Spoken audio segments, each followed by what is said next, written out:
Floating the Eisbach in Munich is hardly tolerated. Swimming in Cape Town will freeze your bones. We did both.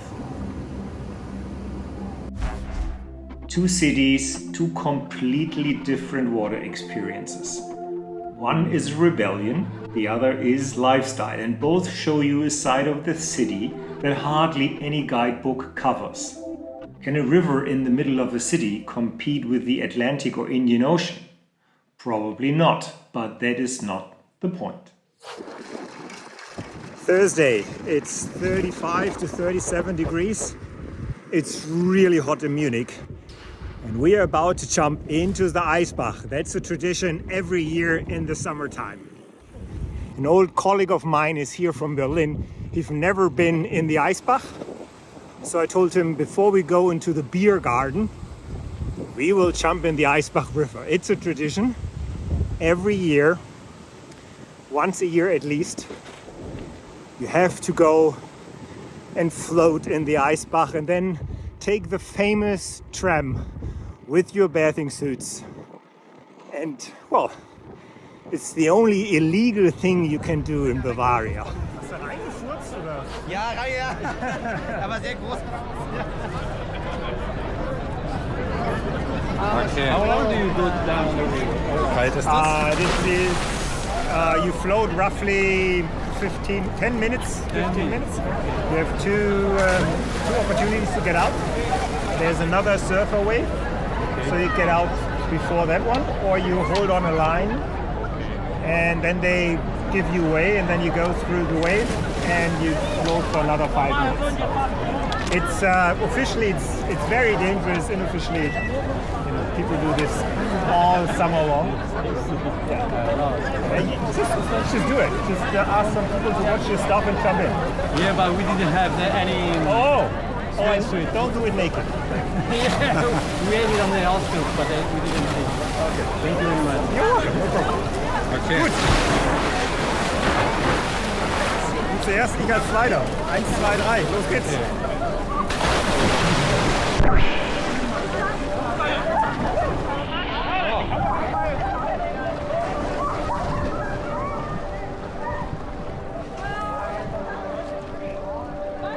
The Eisbach water level is low today. The water only reaches my hips, so you can basically stand.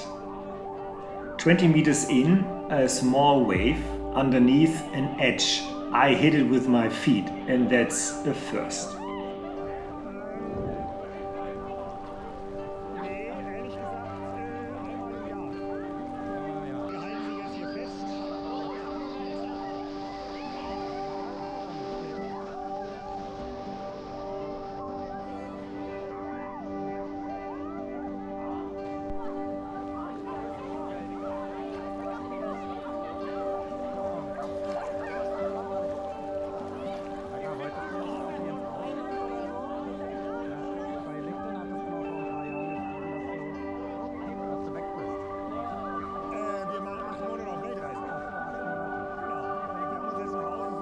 We drift, we talk, the canopy above us blocks the sun. The steel cable at the next wave is getting closer. And we get lucky.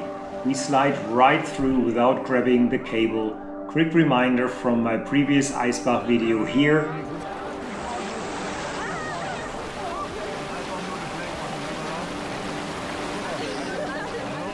And the low water level is noticeable here too. Frank sits up on the bottom and I can see the concrete edge that creates this wave more clearly than ever. And if I'm honest, that takes away some of the joy. I do not want to think about hitting something.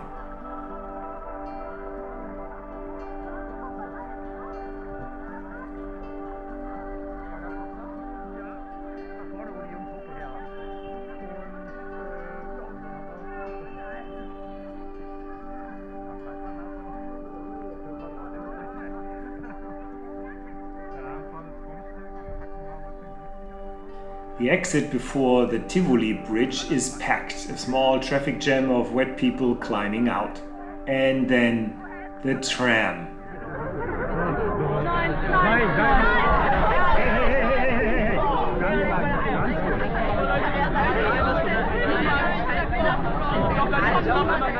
Germany has a law for everything. You need a license to fish, your straw cannot be plastic, but here right now hundreds of people in dripping swimwear squeeze into a tram. No ticket, officially tolerated.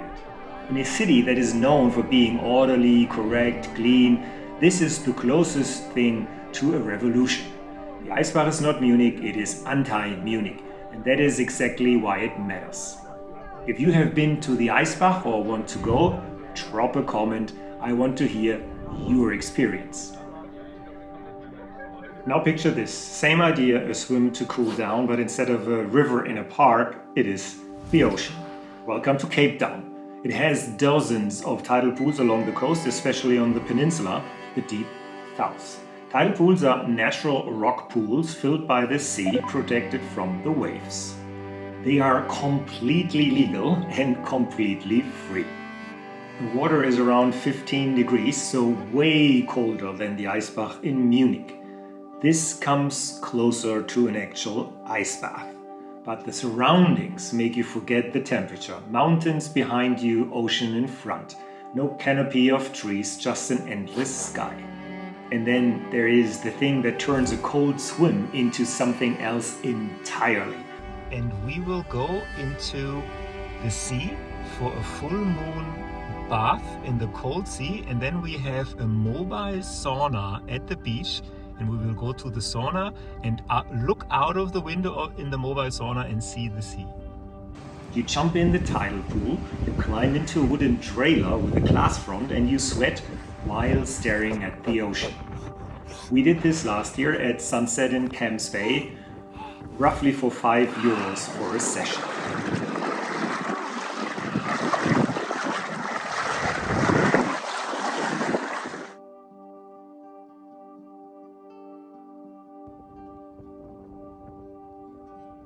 The Eisbach gives you a rush and a story to tell. The tidal pool grounds you to the power of nature.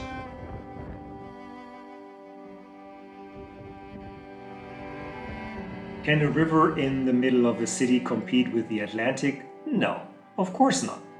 But that is the wrong question. The Eisbach shows you a different Munich, far away from the picture-perfect Bavarian capital from your travel guide. Here, this strict city breaks its own rules. The tidal pools shows you South African lifestyle. Here you emerge into the regular lives of Cape Townians. Both are a door to a different world and both tell you more about the city than any museum or landmark ever could. Munich's door just happens to be semi-legal, and Cape Town's door is 15 degrees cold. Which city's water experience would you pick? The rebellion or the lifestyle? Tell me in the comments. And if you are new here, we split our year between Munich and Cape Town. Subscribe if you want to follow along.